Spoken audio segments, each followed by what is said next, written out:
ఇచ్చిన హామీలు నిలబెట్టుకునే తెలివి లేదు. 420 హామీలు ఇచ్చి అడ్డగోలు అబద్దాలు చెప్పి అధికారంలోకి వచ్చారు.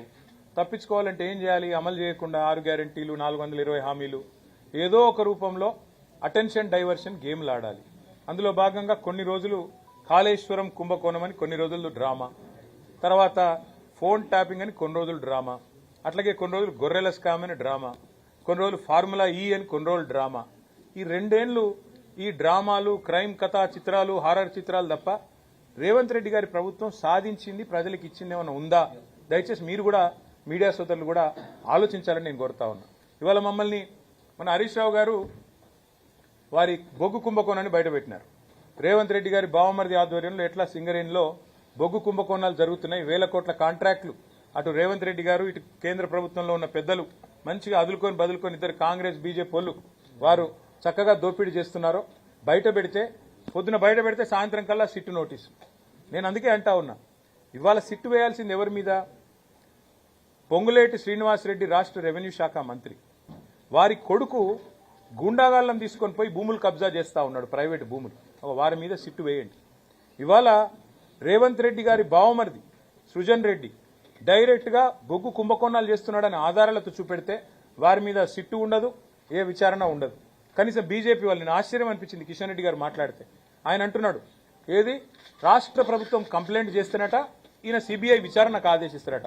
అంటే ఎట్లుందంటే ఇది పట్టపగలే దోపిడీ చేసిన దొంగ, నేను దొంగతనం చేసిన అనుభవం ఇవ్వడని చెప్తాడా పోలీస్ స్టేషన్లో? దొంగ అని చెప్పి మేము ఆధారాలతో సహా చూపెడుతుంటే కాదు కాదు కాదు దొంగనే ఫిర్యాదు చేయాలి, చేస్తే మేము విచారణకు ఆదేశిస్తాం. ఇంత అసహ్యంగా, ఇంత ఎబ్బెట్టుగా ఇవాళ కేంద్ర ప్రభుత్వ వైఖరి ఉంది.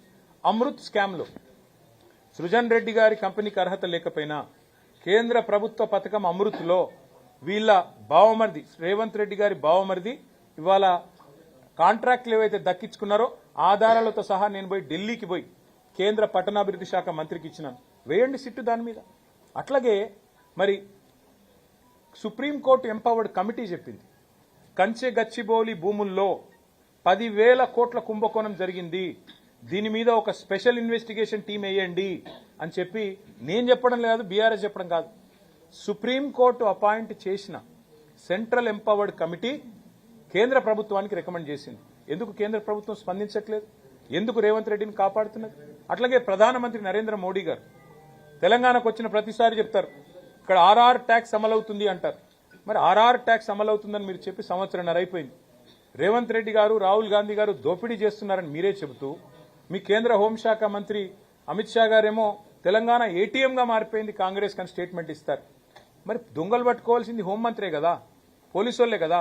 ఏటీఎంగా మారింది తెలంగాణ అని చెప్తారు, సిట్టు మాత్రం ఉండదు. అట్లాగే మీరు ఆర్ఆర్ ట్యాక్స్ అంటారు, దాని మీద సిట్టు ఉండదు, దాని మీద విచారణ ఉండదు. బొగ్గు కుంభకోణం జరిగిందయ్యా అని చెప్పి ఆధారాలు ఇస్తే దాని మీద సిట్టు ఉండదు. మమ్మల్ని మాత్రం పిలుస్తున్నారు. తప్పకుండా మేము ఏ తప్పు చేయలేదు కాబట్టి, మేము ఏ రకంగా కూడా ఎవరికి నష్టం చేయలేదు కాబట్టి ముమ్మాటికి పోతాం. కాకపోతే ఒకటి ఉంది, ఇప్పుడు ప్రభుత్వాన్ని నడిపేటప్పుడు ఇవాళ రేవంత్ రెడ్డికి కూడా తెలుసు, పోలీసులు ఒక పని ఎప్పటికప్పుడు చేస్తూనే ఉంటారు 24/7. ఏంటిది అది? ఇప్పుడు మా ఎమ్మెల్యేలను కొంటూ 50 లక్షల రూపాయలతో ఒక సన్నాసి దొరికిండు 2015లో.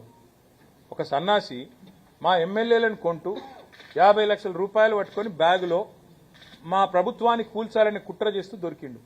మరి ప్రభుత్వాన్ని కూలగొట్టే కుట్రలు ఎవరైనా చేస్తే వాళ్ళ ఫోన్లు పోలీసులు ఏమో నిన్నరేమో, నాకేం తెలుసు. అట్లాగే ఇంకెవరన్నా అట్లాంటి పనులు చేసిండ్రేమో, పోలీసులు వినరేమో, మంత్రులకు ఏం తెలుస్తుంది, ప్రభుత్వంలో ఉన్న వాళ్ళకి ఏం తెలుస్తుంది. ఇంకొక విషయం కూడా మీకు చెప్తున్నా బ్రదర్, ఇది మీరు గుర్తుపెట్టుకోండి. ఇవాళ ఈ రోజు నేను చెప్తా ఉన్నా, గుర్తు చేసుకోండి. కోమటిరెడ్డి వెంకటరెడ్డి గారు, ఉత్తమ్ కుమార్ రెడ్డి గారు వారి ఫోన్లు ట్యాప్ అవుతున్నాయని చెప్పి జర్నలిస్టులకు చెప్తే, జర్నలిస్టులు దాని మీద మరి వార్తలు రాస్తే ఇంతవరకు ప్రభుత్వం ఖండించలేదు. ఇవాళ నేను అడుగుతా ఉన్న రాష్ట్ర డీజీపీ గారిని, రాష్ట్ర ఇంటెలిజెన్స్ ఐజీ గారిని, మీరు ప్రమాణం చేసి చెప్పగలుగుతారా రాష్ట్రంలో ప్రస్తుతం మీరు ఫోన్లు మా ట్యాప్ చేయట్లేదు, మంత్రుల ఫోన్లు ట్యాప్ చేయట్లేదని? ఫోన్ ట్యాపింగ్ అనేది, గూఢాచారి వ్యవస్థ అనేది, పోలీసులు ఈ రోజు కాదు, నిఘా వ్యవస్థ అనేది శాంతి భద్రతల పరిరక్షణ కోసం. అట్లాగే ప్రభుత్వాలని అస్థిరపరిచే కుట్రలు ఎవరైనా చేస్తే దాని నుంచి ప్రభుత్వాలను కాపాడడం కోసం 1952 నుంచి నెహ్రూ గారి టైం నుంచి ఈ రోజు మోడీ గారి టైం. నాకు చాలా ఆశ్చర్యం అనిపించింది. ఇవాళ కేంద్ర హోంశాఖ సహాయ మంత్రి గారు ఏదో మాట్లాడినారు, చూసినారు మా ట్వీట్ ఏదో. ఆయన హోంశాఖ సహాయ మంత్రి, ఆయన ఆధీనంలో ఉండే పోలీసులు కూడా ఇవాళ దేశంలో కొన్ని వేల ఫోన్లు వింటున్నారు. అది ఆయనకు తెలుసో తెలియదో నాకు తెలియదు. అంటే ఇది దేశ భద్రతకు, శాంతి భద్రతల పరిరక్షణకు, ప్రభుత్వాల స్థిరత్వానికి సంబంధించి పోలీసులు రొటీన్గా శాంతి భద్రతలు కాపాడాలి అనుకున్నప్పుడు జరిగే కార్యక్రమం. దానికి మంత్రులకు, ప్రభుత్వంలో ఉండే రాజకీయ నాయకులకు పాత్ర ఉండదు. ఇదే రేపు చెప్తాను నేను. ఏం చెప్తా ఇంకా కొత్తగా? మాకేం సంబంధము, మాకేం తెలుసు?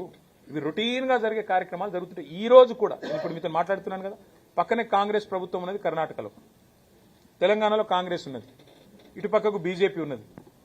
ప్రతి ప్రభుత్వం ఈ దేశంలో గూఢాచారి వ్యవస్థ మీద ఆధారపడుతుంది. ప్రభుత్వాధినేతలకు రిపోర్ట్లు వస్తాయి. ఎట్లొస్తాయో మాకు తెలియదు. వాళ్ళు ఎట్లా తీసుకొచ్చిన సమాచారం మాకు తెలియదు. మేము అడగం. మేమంటే మేము కాదు, ముఖ్యమంత్రులకు, మంత్రులకైతే అసలే తెలియదు. ఇది వాస్తవం. ఈ దేశంలో ఇదేదో కొత్త విచిత్రమైన విషయం అన్నట్టు, చాలా గొప్ప విషయం ఏదో వీళ్ళు పరిశోధించి సాధించినట్టు నేను ఇవాళ అడుగుతున్నా. ఎవరిని అడగాలి? సిట్ ఎవరిని పిలవాలి? నిజానికి గతంలో ఇంటెలిజెన్స్ ఐజీగా పనిచేసి